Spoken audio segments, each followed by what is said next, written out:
I'm Mr. Beast, and you're probably watching this on your phone right now, probably on YouTube. But how did this all even get started? In 2004, when I was 6 years old, a guy named Jawed Karim couldn't find two videos online: Janet Jackson's Super Bowl wardrobe malfunction, and also footage of a recent tsunami. Honestly, my mom wouldn't have let me watch either. Two of the biggest news stories in the world, nowhere to be found online. His friends Chad Hurley and Steve Chen had a similar frustration. They couldn't share videos online they recorded during a dinner party. But all three of them had just made good money at PayPal, and they kept landing on the same idea. Video sharing shouldn't be this hard. Fast forward to Valentine's Day 2004 in Hurley's garage. They needed a name, Tube meant TV, so why not make it more personal? YouTube. They bought the domain that night. Funny enough, Karim's original pitch was actually to make it a dating site, kind of hot or not style, but clearly that didn't pan out. Pan out? What are you doing? I'm making a history video about YouTube. But this is my channel. I'm Mr. Beat. You're Mr. Beast, remember? Yeah, but the difference is only an S. Like, are we gonna act like that's the big deal? I appreciate that, mister. But I'm the American history guy. I can handle it. Besides, what do you know about YouTube? How are you even qualified? You know, I might have more subscribers than anyone else in the world. Yeah, I heard about that. Okay, how about this? How about I'll let you hang around to chime in every now and then? But otherwise, you're just gonna have to let the teacher teach, all right? I was just trying to make this more exciting. Oh, you're helping all right. Okay, so where were we? Hot or not? Yes, Karim, Hurley, and Chen originally meant for YouTube.com to be a dating site. However, after Yahoo bought Flickr, a site that lets folks upload and share photos, for apparently $25 million, the three decided that YouTube should basically be more like Flickr. In other words, YouTube would become a place where anyone could share personal videos. April 23rd, 2005. That's the day Karim uploaded this, the very first video uploaded to YouTube.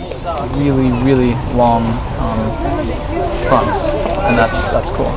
That video's still up today, by the way. It currently has 385,688,248 views. Oh wait, hold on. Refreshing. It currently has 385,688,530 views. Refreshing it again. Now it has 385,688,890 views. Please stop that. Sorry. By that time, Karim, Hurley, and Chen had enough money from investors to launch a beta version of the site, which means YouTube would be public, but they'd still be making lots of changes to it in order to make it better. After they opened up YouTube to the public in May, they had a problem. Just a tiny one. People weren't uploading videos to the site. Well, that actually seems like a pretty big problem, since without people uploading their videos, there wouldn't be stuff for people to watch. Oops. But that began to change when they did two things. Number one, they allowed users to easily comment underneath and share videos, especially on other quickly growing social media sites like MySpace and the Facebook. Number two, they let users post pirated clips from TV and movies. Well, that seemed to work. By September, YouTube was getting 100,000 views a day. Wow. I get 100,000 views a minute. Brag about it. Kinda just did.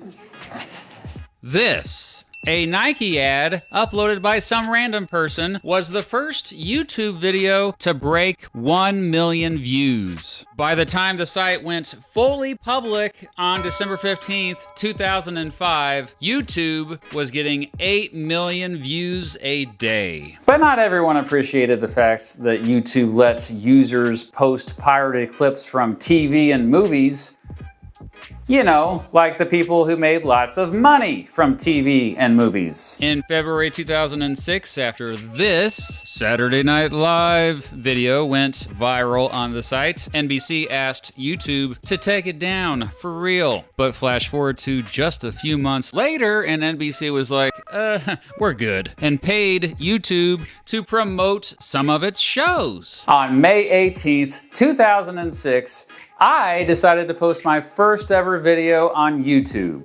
There it is. It's a clip of my band, Electric Needle Room, performing a song at a local show. The video is still up, by the way. It currently has 1,697 views. Oh, wait, let me refresh that. Oh, okay, looks like it still just has 1,697 views. Let me refresh the page again, just for good measure. Dang it still has 1,697 views. Okay. Please stop that. Well, that's depressing. Of course, back then, internet speeds were quite slower than they are now. So even low-res videos like this one took forever to upload. I vividly remember beginning the upload before I went to bed, and then waking up the next morning to find the video still uploading. How old were you in May 2006? I was 8 years old. Around the time of Mr. Beast's 8th birthday, YouTube had adopted the slogan, "Broadcast yourself," and was growing way faster than any other video platform online. In July 2006, users were uploading around 65,000 new videos every day, and the site was getting around 100 million video views a day. For comparison, we now have multiple channels that do over 100 million views a day now. brag about it. And due to this success, a little company called Google had its eyes on YouTube. It had tried its own video sharing platform, Google Video, but honestly, it was kind of lame. What do you do when you're lame, but others are awesome? You buy the awesome, so it's yours.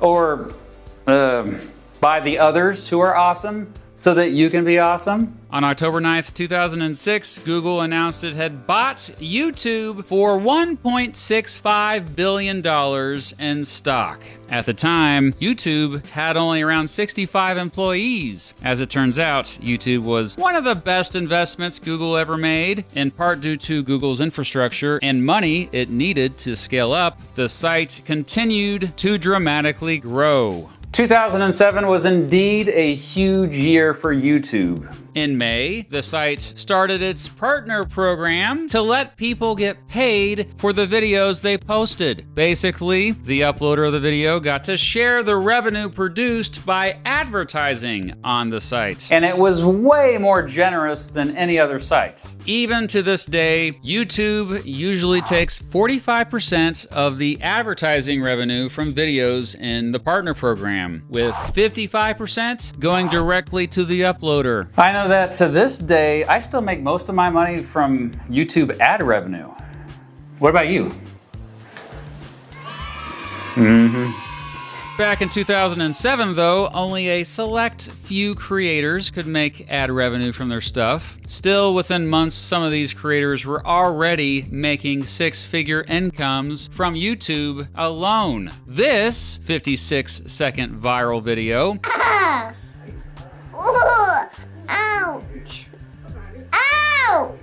Ouch, Charlie! first posted on YouTube in May 2007, eventually went on to earn hundreds of thousands of dollars thanks to this program. I should add that YouTube also began to identify copyrighted content to make sure the actual rights holders got the ad revenue, not the pirates. YouTube made such a splash in 2007 that even presidential candidates were announcing their campaigns via the platform. One of those candidates, a U.S. Senator from Illinois named Barack Obama, took advantage of the platform for his campaign quite well. And one last thing about 2007. During that 1 year alone, YouTube consumed as much bandwidth as the entire internet did in the year 2000.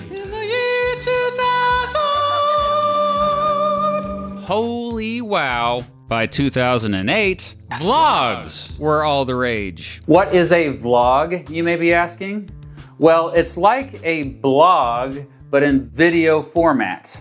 What is a blog, you may be asking? Oh, well, short for weblog. Blogs are just websites in which people regularly post stuff from, often in a diary-style format. What is a diary, you may be asking? Please stop that. Okay, moving on. So what were the YouTubers that you remember watching as a kid? So Woody's Gamertag, who's a Call of Duty YouTuber, and then Ray William Johnson from Equals 3. Oh, wow, yeah. Despite the popularity of vlogs, over the next 2 years, YouTube was still primarily known as a place where viral videos did well, but not so much regular programming. You know, cats and wild moments caught on video type of stuff. It's a double rainbow all the way. Whoa, that's so intense. But that changed when giant media companies began partnering with YouTube. Not only that, this is when YouTube added live events and better playback features. By the end of 2008, the site had begun experimenting with HD video. By the end of 2009, you could upload full 1080p HD videos, baby. Do you remember when you couldn't post a video longer than 10 minutes? I've always been able to post videos longer than 10 minutes. Ah, fascinating. I think you're just old.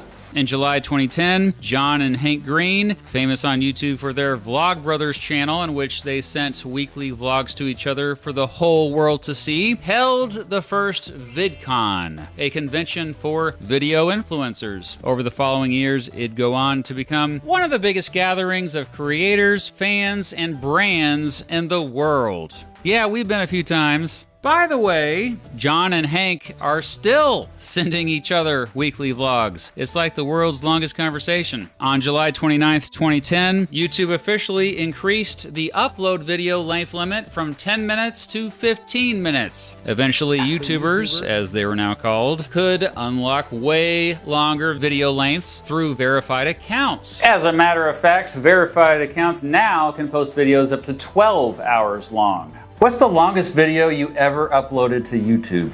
I counted to 100,000, which took 40 hours. Ah, so they raised it and they must have lowered it again after that. Fun fact, I spent 2 weeks trying to upload the video over 100 times. Then I realized there's a 24-hour limit, trended down to 23 hours and 59 minutes, and it went through.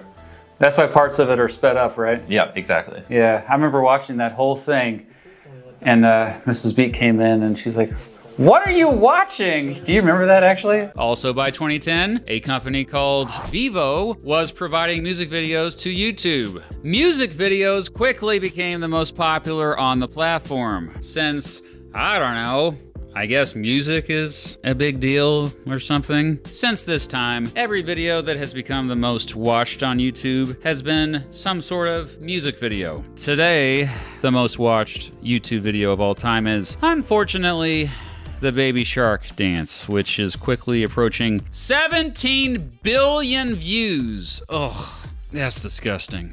By 2011, algorithms had started to become more sophisticated at influencing recommendations and subscriber behavior. It was in January of that year, 2011, that I decided I was going to start a new channel where I posted my educational videos. Videos that I had previously only shown to my students in the classroom when I taught American history. This might surprise you to hear, but there weren't many educational channels on the platform at the time. Heck, Crash Course didn't even exist yet, and Vsauce was still making video game videos.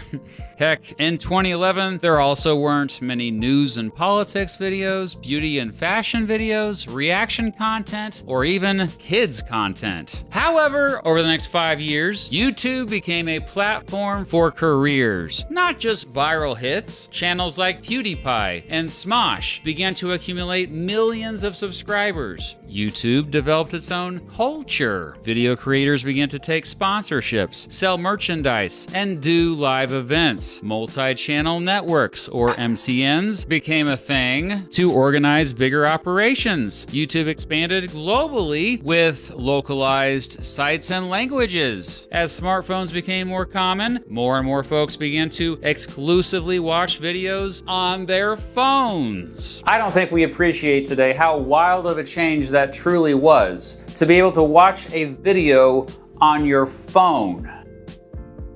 Crazy town. For years, most people watched YouTube videos on their phone. When did you start your channel and what type of videos did you make? When I was 13, and they were really bad Minecraft videos. By 2015, YouTube had become the main platform for music, news, and pop culture. That's also when YouTube Red debuted, now called YouTube Premium, in which viewers can pay a fee to access ad-free content and original programming. 2015 was when I started my Presidential Elections in American History series, by the way. When would you say was the golden age of YouTube? When I was a little kid and I watched like a White Boy 7 Streak, Woody's Gamertag, X-Jaws make Call of Duty videos, nothing will ever beat that. It was so much fun. In 2017, YouTube introduced Super Chats, in which viewers can buy a chat message so that it stands out among the pack during live streams. Within a year, YouTube would introduce channel memberships, a way for dedicated subscribers to get extra perks for their loyalty to one channel. But it was around this time that YouTube began to go through some growing pains. Because, for the most part, just about anyone could post anything on there. Some controversial stuff got posted, and advertisers got pretty darn worried when their ads got played in front of videos that, I don't know, glorified violence and promoted extremist groups and stuff. The quote, YouTube adpocalypse described a trend that began in 2017 in which many advertisers boycotted and withdrew their ads from the platform, resulting in a bunch of negative traditional media coverage. In response, YouTube dramatically cracked down on offensive content and made it much more difficult to monetize controversial videos. It also strengthened its YouTube Kids app to filter out stuff seen as, quote, inappropriate for kids. That same year, TikTok launched. And I'm not talking about the Kesha song. No one was thinking that, you monster. Unlike YouTube, TikTok was built for the phone. It featured vertical videos, extremely short vertical videos. In fact, the max length for early TikTok videos was just 15 seconds, and for the longest time, the max length for them was just 60 seconds. Well, by 2019, TikTok had become huge, especially with the young folks. And so I started a TikTok account. There's my first TikTok video I ever posted on December 14th, 2019. Yeah, I think I was trying to impersonate Napoleon for some reason. And YouTube responded by introducing shorts. No, not those kind of shorts. Yes, those kind of shorts, which it first rolled out in 2020. Do you remember the first vertical video you ever uploaded? No. Really? Probably wasn't special. Come to think of it, I don't think I do either. I don't think anyone does. Right? Okay, I did look it up. The first short I released was on July 30th, 2021, and about embargoes and sanctions for some reason. Man, I'm a dork. It looked really weird since I stretched my body to fit the horizontally shot video how I wanted it to vertically. What the heck? A random black bar at the top of the video? Man, I struggled. Shorts quickly became huge. By early 2023, they had reached tens of billions of daily views. That's billions with a B. By 2024, they had become the platform's most dominant growth engine and the best way for new channels to quickly find an audience. Indeed, Shorts, which now have a max length of 3 minutes, completely rewired YouTube's discovery algorithms, production cadence, and even economic incentives. It also seemed to shorten our attention spans.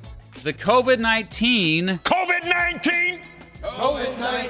pandemic saw YouTube continue to dramatically grow, especially since so many folks were stuck at home. In fact, my channel did so well during the pandemic that in 2021, I left teaching in the classroom to join the hundreds of thousands of people around the world who already consider themselves full-time YouTubers. So when did you decide you wanted to become a full-time YouTuber? I've never really worked a job. It just kind of happened. Yeah, you're doing it anyway and you just kind of never stopped. Yeah, and then I just was like, oh, I make enough money. Yeah, I was like, oh, I actually make more money than I do teaching, so I guess I'll just do the YouTube videos. Wow. Yeah. Teach more people.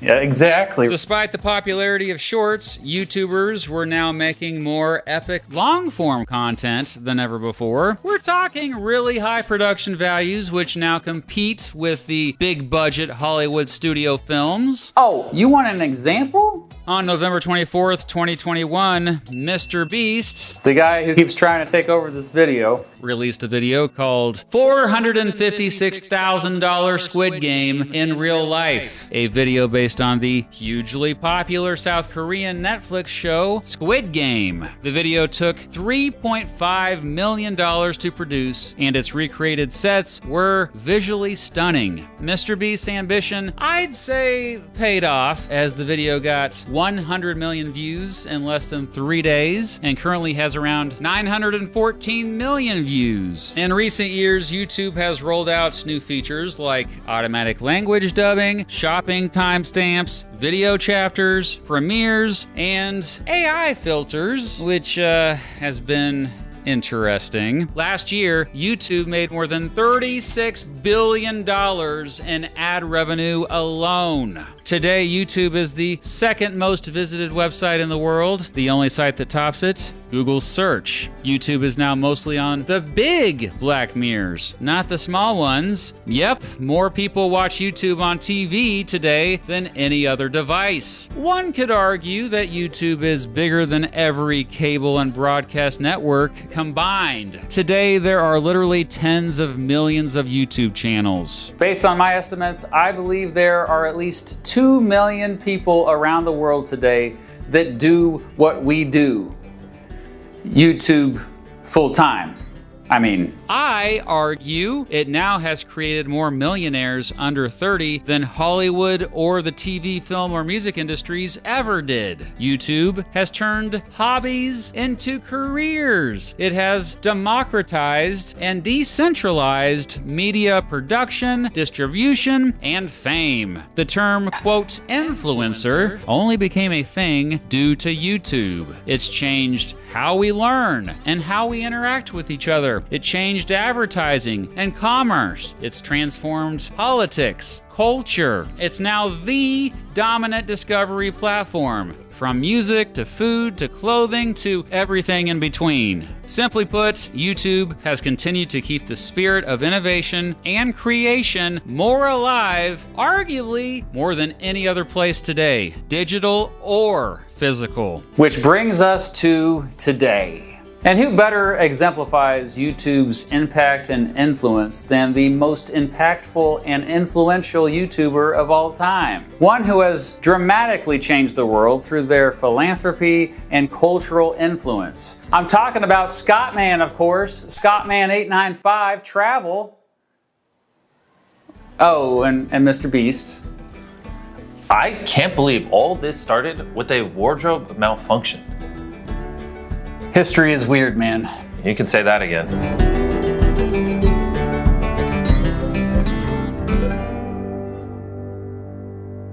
Well, I get that many views a minute. Brag about it.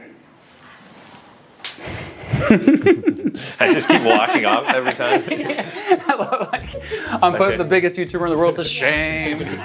Thanks for staying curious. Up here in this corner is a video I made making the argument that all the best art today can be found on YouTube. Up here is Portal to take you to Mr. Beast's channel. Make sure you subscribe to his channel. He needs all the help he can get. Rumor has it, if you subscribe, you Get a cookie. Speaking of which, where's my cookie?